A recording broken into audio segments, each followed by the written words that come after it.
PGT-A is a complicated topic that's been receiving a lot of attention lately. At DNAide Genetic Counseling, we get a lot of requests to meet with people to review their PGT-A results after testing has been performed. We've been noticing more and more people wanting to meet with us to review their raw data from PGT-A. But what is raw data? What do people actually get when they request this information from the laboratory? And most importantly, as genetic counselors with expertise in this area, what do we think about using this data and its usefulness in understanding your embryos? I'm Meaghan Doyle, the founder of DNAide, and together with my colleague Emma Moores, both certified genetic counselors with expertise in this area, we're going to break down all of this information for you today. So what is raw data? What do patients get when they ask for it? Raw data is a snapshot of the genetic information from the embryo testing lab. I think some people imagine it like Gattaca, where there's a printout of genetic information and we can analyze it with a secret tool, but really it's a picture, usually a PDF, sometimes a JPEG, and it has a lot of limitations. So here's a picture of what it typically looks like. We're going to come back to this in a minute because I think it's really helpful to have some background to know how did we get here and how do we interpret this information. How is raw data generated and what are we actually looking at when we're looking at a graph? So as a quick summary, the egg and sperm come together, they create the embryo. The embryo goes for about 5 days, and then an embryologist takes a handful of cells, about 5 to 10, from this outside part of the embryo. This is the part that would become the placenta. We don't want to touch the cells in the middle that could become a baby. We don't want to mess with those. So the handful of cells from this outside part, they get split open, and the DNA inside is removed and processed so we can look at it. But it's a tiny amount of information. So in order to analyze it properly, we need to take a lot of copies. That process is called DNA amplification. Okay, back to the raw data picture. The horizontal axis lists the chromosomes in size order from 1 to 22, and then the sex chromosomes. The vertical axis tells us the general amount of markers seen. So when the lab analyzes the DNA, they're looking for specific markers along each chromosome. Because they typically have 2 copies of each chromosome, right? One from the egg and one from the sperm, we generally expect 2 copies of each marker. So in a perfect world with perfect technology, these dots, or the dots representing these markers, would line up perfectly along that 2 line. You can see that even in a euploid or normal result, where we would expect it to be along that 2 line, there's some variation, some fluctuation of where those dots are. So it's the same idea when we're looking for a chromosome difference or abnormality. Ideally, it's clear, very straightforward. The dots are very clearly on the 1 line or the 3 line, and it's something where it lines up nicely for the entire chromosome. But genetics is not always as straightforward as we hope, and certainly interpretation of this information isn't always straightforward either. Sometimes the dots on the graph don't seem to line up where we would expect them to, in the euploid or aneuploid categories. Sometimes there's a fluctuation of the signal. It seems to fall in between, but it's really, really hard to tell if that fluctuation is meaningful or not when we're just looking at it. One reason for this is that when raw data is provided to individuals, the grid lines or the cutoffs specifically between different categories, those aren't provided. So it can be really difficult to tell, is this fluctuation within the normal or euploid range? Is it mosaic? Is it low level? Is it high level? Is it aneuploid? An outside provider can try to guess about the significance of the fluctuation, but it's just that, a guess. There are lots of reasons why people would request their raw data.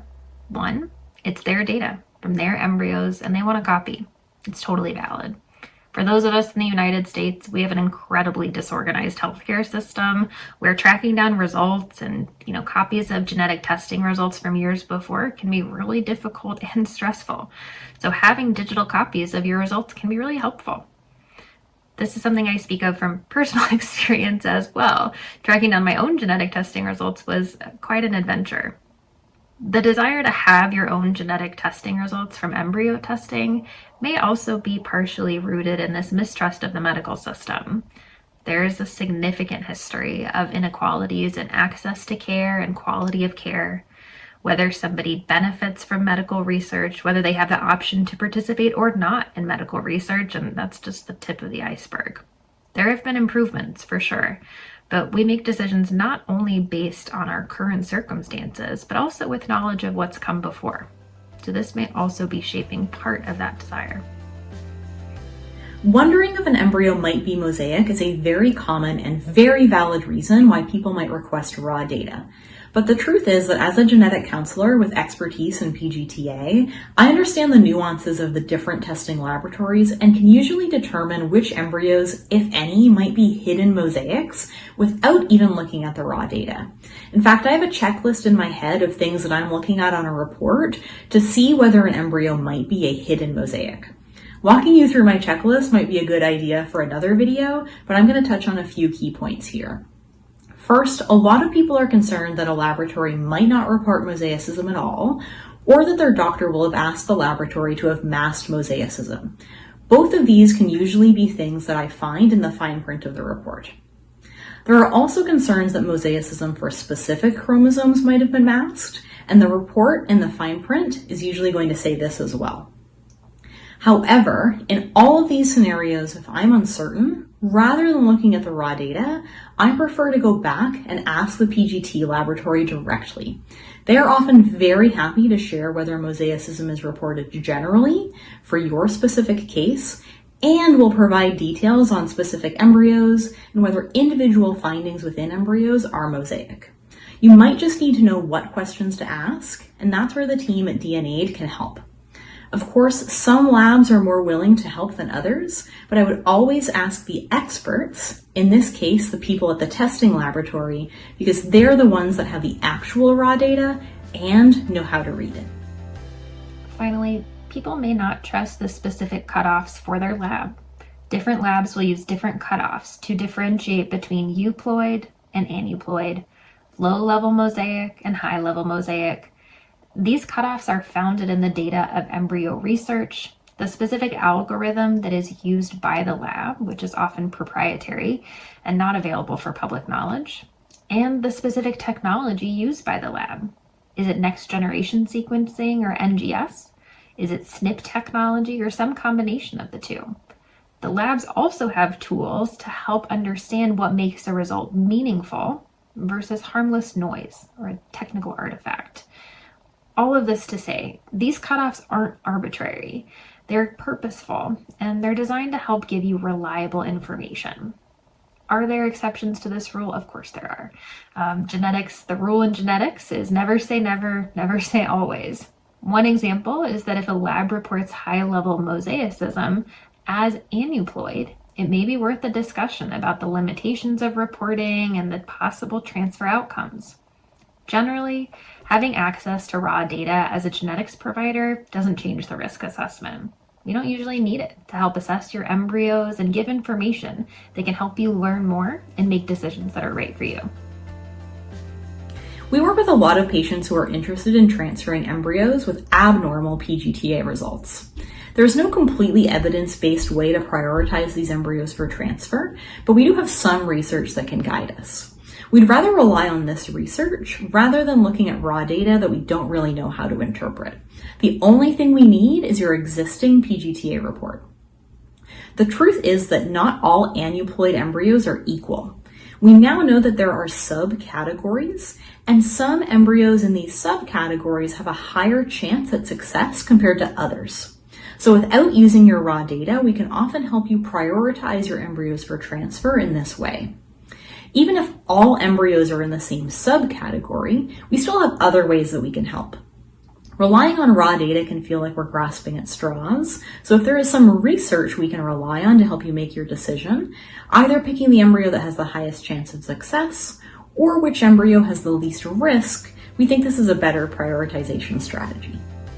What if you actually get the raw data file, like a BAM file or a FASTQ file, for example? There technically are some tools online that could help you with the interpretation, but it's really important to know the limitations of doing this.